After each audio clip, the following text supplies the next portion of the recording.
Donc, dans cette vidéo, on va voir la conversion d'unités de mesure. Donc, quand on parle d'unités de mesure, ça peut être des unités de longueur, des unités de capacité ou des unités de masse. Comme vous avez vu dans la vidéo qui introduisait les différents préfixes, d'où c'est que ça venait, l'origine de ça. Donc, vous avez vu que dans le système international, donc les unités de mesure peuvent être augmentées par des puissances de 10 ou diminuées par des puissances de 10 selon dans quel contexte qu'on les met. Donc, par exemple, si je prends comme unité de mesure des mètres, ben, si je m'en viens calculer la distance entre Montréal et Québec, bien, la distance entre Montréal et Québec en mètres, ça va faire des très grands nombres. Donc, c'est pour ça qu'on va utiliser un préfixe pour faire en sorte que le nombre va être écrit un petit peu plus petit. Puis au même titre que si je prends des mesures qui sont très petites, donc si je veux prendre, mettons, la longueur de l'efface de mon crayon, si je vais en mètres, ça va me donner un nombre qui est très, très, très petit. Donc, on va utiliser un préfixe qui va faire en sorte que ça va être plus adéquat pour les unités pour prendre des mesures de plus petite dimension. Il en est de même avec les grammes, donc les grammes et les unités de quantité en litres. Donc, comment ça fonctionne? Bien, si je prends l'unité de base, mettons les mètres, puis je la multiplie par 10, donc on va appliquer le préfixe déca, ce qui va me donner décamètre. Si mon mètre, je le multiplie par 100, ça va me donner des hectomètres. Puis si je le multiplie par 1000, bien, ça va me donner des kilomètres. Ce qui veut dire qu'il y a 1000 mètres dans un kilomètre, il y a 100 mètres dans un décamètre, dans un hectomètre, pardon, et 10 mètres dans un décamètre. Et c'est la même chose si on part de l'autre côté. Donc, si je prends mon mètre, je le divise par 10, ça va me donner des décimètres. Ça veut dire qu'il y a 10 décimètres dans un mètre. Si je divise mon mètre par 100, ça va me donner des centimètres, ce qui veut dire que j'ai 100 centimètres dans un mètre. Et même chose avec si je le divise par 1000, des millimètres. Donc, j'ai 1000 millimètres dans un mètre.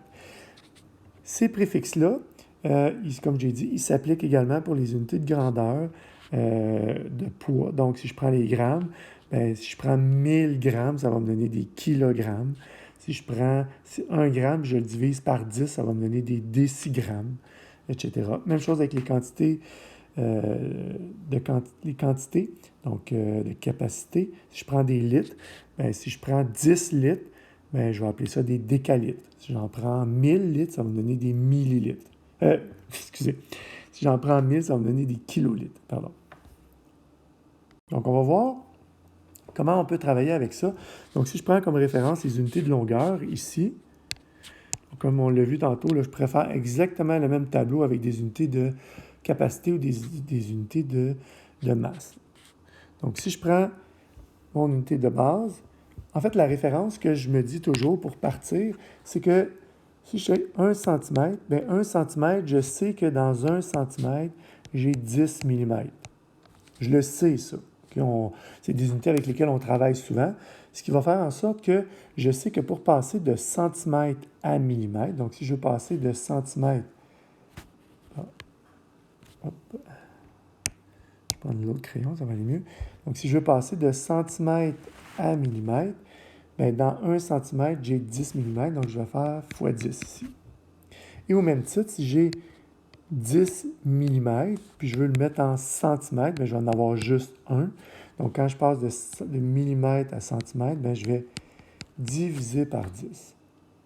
Okay, donc, 10 mm, ça donne 1 cm. Et ce tableau-là, bien, je vais le poursuivre. Ça veut dire quoi? Ça veut dire que je vais continuer mes flèches comme ceci. Donc, chaque flèche en bas me fait faire une division par 10. Donc, pour passer de décamètre à hectomètre, je divise par 10, d'hectomètre à kilomètre, je divise par 10. Et au même titre que j'ai fait pour passer de centimètre à millimètre, je faisais x 10. Donc, il y a 10 décimètres il y a 10 centimètres dans un décimètre, il y a 10 décimètres dans un mètre, 10 mètres dans un décamètre, 10 décamètres dans un hectomètre, et finalement, 10 hectomètres dans un kilomètre. Donc, ce tableau-là qui est ici, on va s'en servir pour les différentes conversions qu'on va avoir à faire, qu'on va te demander de faire. Donc, au même titre que le tableau, le triangle de conversion là, pour passer des pourcentages à décimales, à nombre fractionnaire. Donc, c'est une référence, mais ce tableau-là aussi, c'est une référence. Il faut l'apprendre.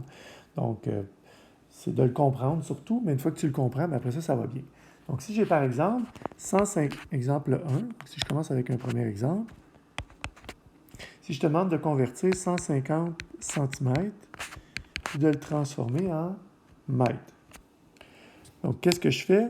Bien, je suis ici, je suis en centimètres ici, puis je veux m'en aller en mètres par là. Donc, je veux passer de centimètres à mètres.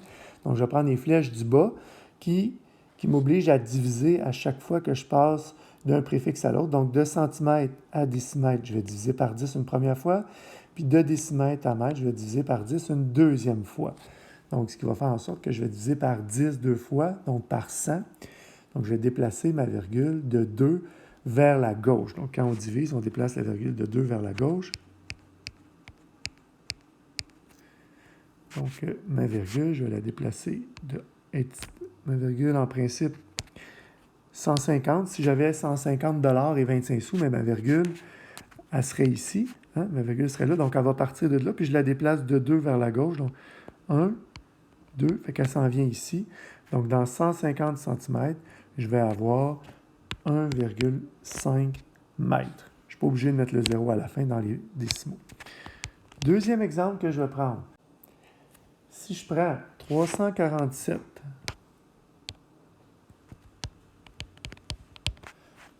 hectomètres, puis je veux le convertir en décimètres.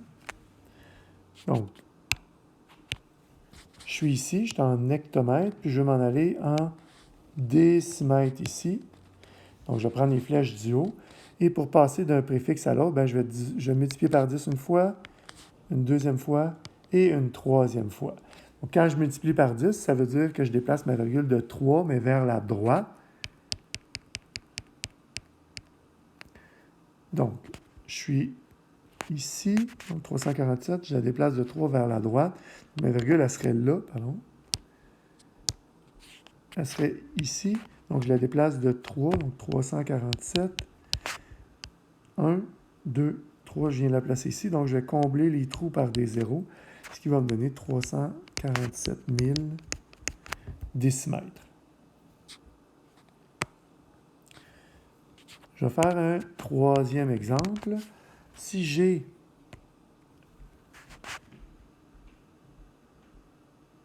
0,043 décamètres, et je veux le mettre en millimètres.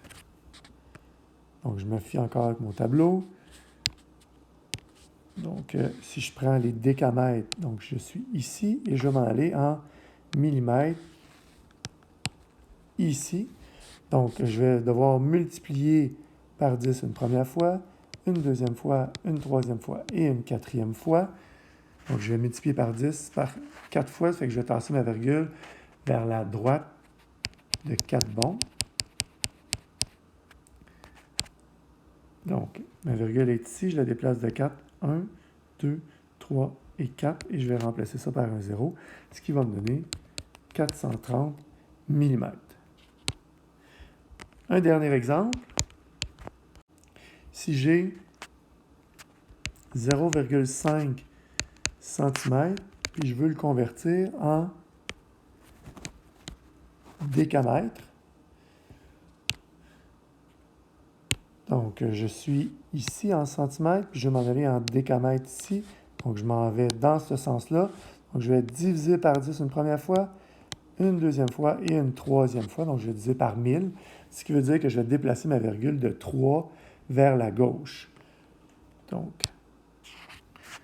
je vais prendre 0,5 ici, ça va être plus facile. Donc, je la déplace de 3.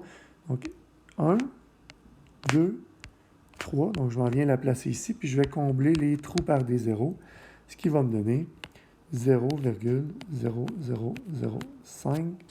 Donc, 5 dixièmes, centièmes, millièmes, 10 millièmes. 5 10 millièmes. Donc, ça complète la vidéo pour les conversions d'unités de mesure. Donc, ces ce tableau-là fonctionne pour les unités de longueur, pour les unités de capacité et également pour les unités de masse.